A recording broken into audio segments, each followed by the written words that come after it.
I've got Sharon Taylor with me today. She is proprietor of Happy Hippos, event planner, storytelling, birthday parties, everything a child dreams of. Hi Sharon. Hi, Rob. First question for you today. Let's go back to the beginning. Oh. Where did the name come from? And what gave you the original idea? Okay, the name came from, I was going to call the company Let's Pretend. I went to London it was a big trade show, and they asked me to go and have a look at a couple of shops that sold fairy dresses, little sparkly shoes, that sort of thing. So they sent me to a shop in, I think it was like Clapham Common, and when I went in, the shop was called Cheeky Monkey, something around that, and I thought, you know what, that's quite catchy. So I thought, well, Let's Pretend's not really a catchy name. So I had a little think about it, and on the way home from London on the train, I just went through the alphabet, which is true, and there was like going A and all that, and then when I got to H, I just said Happy Hippos, and I only got as far as H, and that was it. I thought, that's it. So it was a little bit of an epiphany, the name stuck, and I thought, yeah, thought about a little hippo in a circle, which is my logo, and that's how I came up with the name. And that was all on the train? That was all on the train. The idea actually came from, I lived in Sydney, Australia for 8 years, and they had a shop in Bondi called the Fairy Shop. So when I came back to here, I realised nobody done anything similar. Birthday parties were really basic, there was nothing to do with children's costumes. So I decided to do a Women into Business course, which was a 6-week course. You got a little bit of funding, which paid for the first 6 months of my rent for my shop, which was in Wallasey. And I sort of gave myself a time frame of, after 6 months, if it didn't start kicking in, then that was my time frame, because I had no more money to fund the shop. So I decided to just open a shop and just go with it. So is this the one in Seacombe? So this is the one in Seacombe. It's a little bit like Mr Ben's, for those that can remember. It's a little room at the back, which I had 3,000 kiddies' costumes in the end on scaffolding, and the kids would come in and choose a costume. Sometimes it was themed, sometimes it wasn't.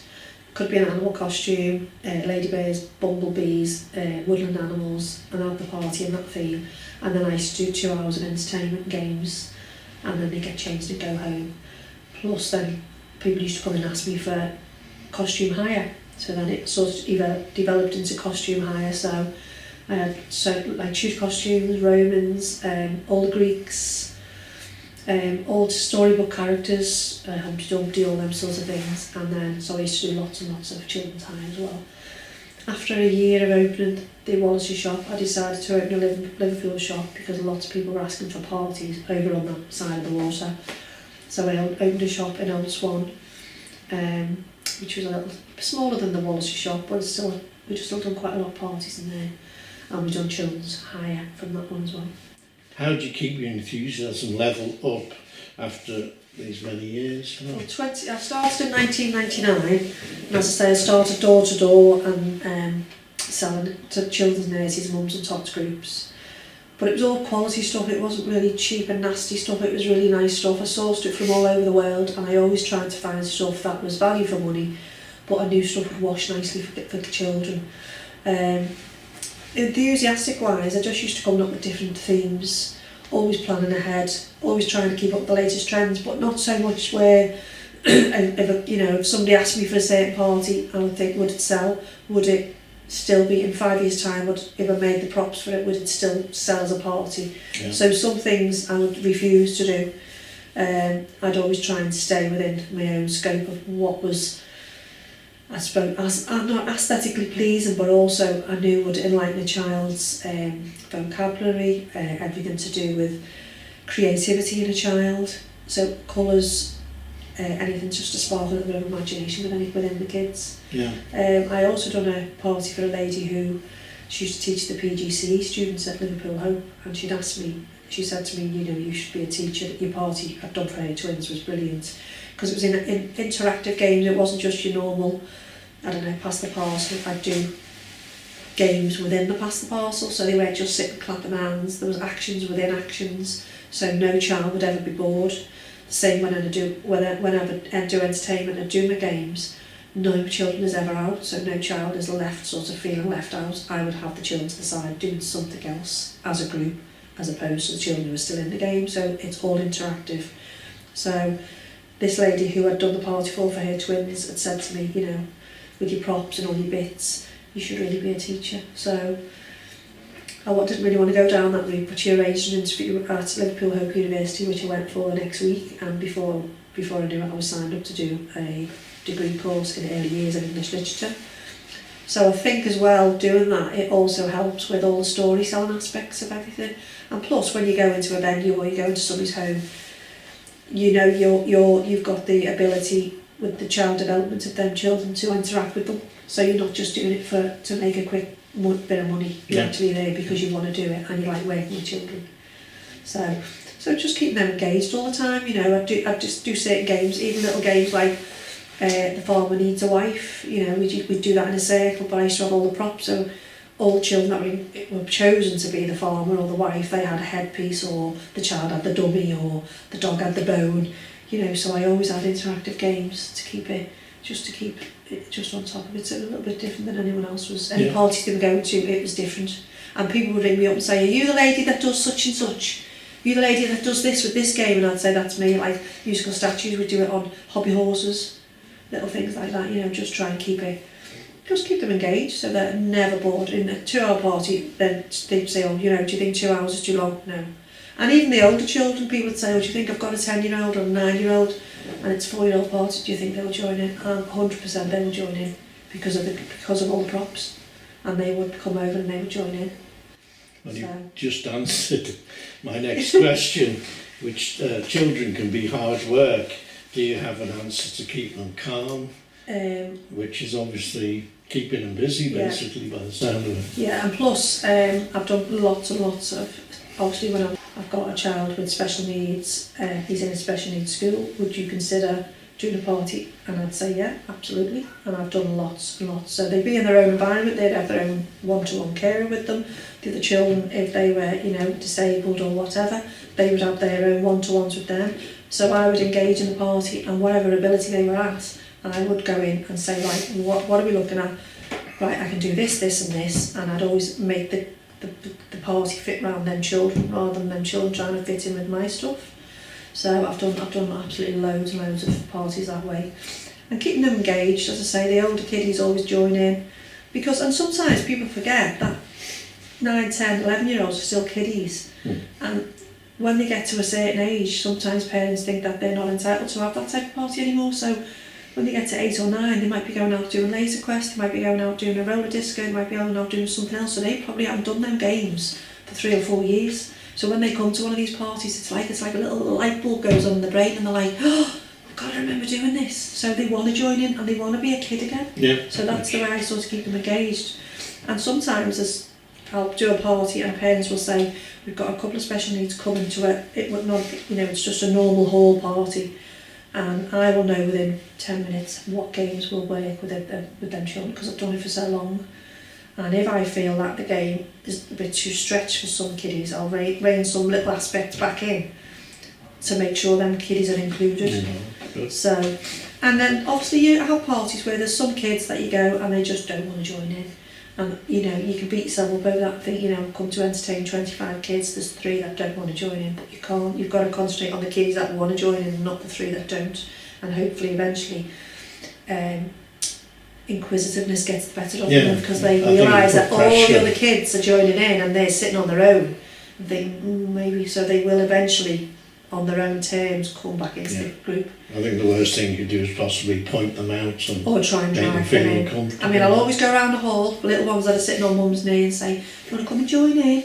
And if they're adamant and you know they're only young, then you just say to mum, it's absolutely fine, they'll join in when they're ready, and they do. Next question, you mightn't be able to do this, but have you any funny stories that you can share without getting into trouble? I can, but it's just whenever I do, like I used to do a princess game, and it would be just a poem.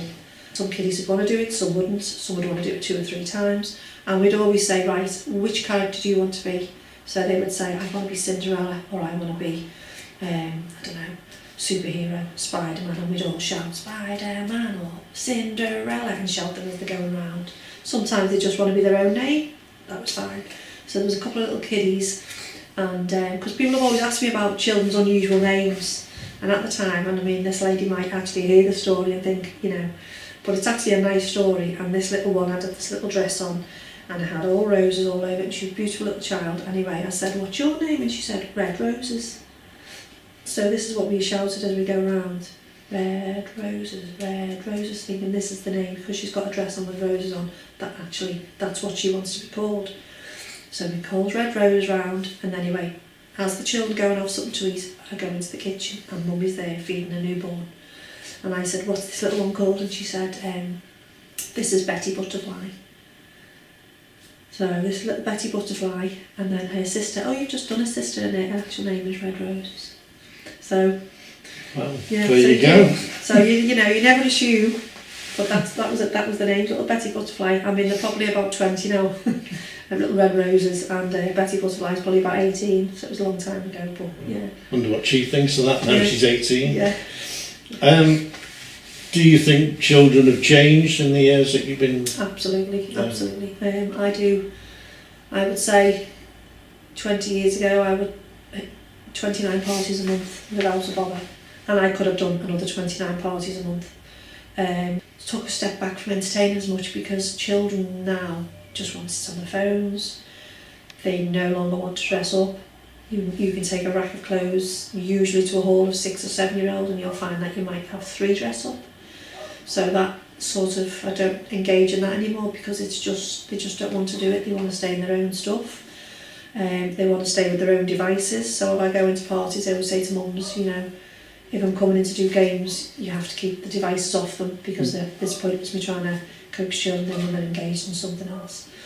And also soft play, a lot of kids want to use soft play now, so it doesn't matter how good my games are. If there's a bouncy castle, if there's something else ongoing, they're not going to come and engage with me, and it doesn't matter how much I try, they're going to want to bounce. So I say to parents, when I come in, let them have a bounce. If you're going to have a bouncy castle, then maybe let them have half an hour on that, then maybe have an hour of entertainment, then when I go, put your bouncy castle back on and do it that way. So obviously there's a bit of a compromise with entertainment now because you've got to decide what works and what doesn't, but most of the time I'd say party-wise people will book bouncy castles and stuff now rather than an entertainer. So. How do you see the future of the business is probably the last question really. Yeah, I would say, I mean, I would like to go into design a little bit more. I'd like to provide more, like, you know, when a child comes into a party, say for instance, I don't know, say it's a woodland party, I'd like to have more aesthetic things, so more trees, more props, so the kids have got an immersive experience when they come in, so it's not just walking into a boring hall. They're walking in and they're like, the kids' faces are just like, and it gives them almost like a kid going into a grotto, that effect for their birthday party. So making it magical, making it memorable for them, something that they will remember, something that the parents remember, something that they can treasure when they look back at photographs. Everything obviously comes at a cost, so I think parents are starting to realise now, oh, I'd like that look like they see on Instagram or they might see it on Pinterest, but parents at the minute are like, don't know whether I can afford that, especially after COVID, the cost of living crisis, everything else. But people are starting to realise now that I can actually have that look and it's not as expensive as I thought it would be.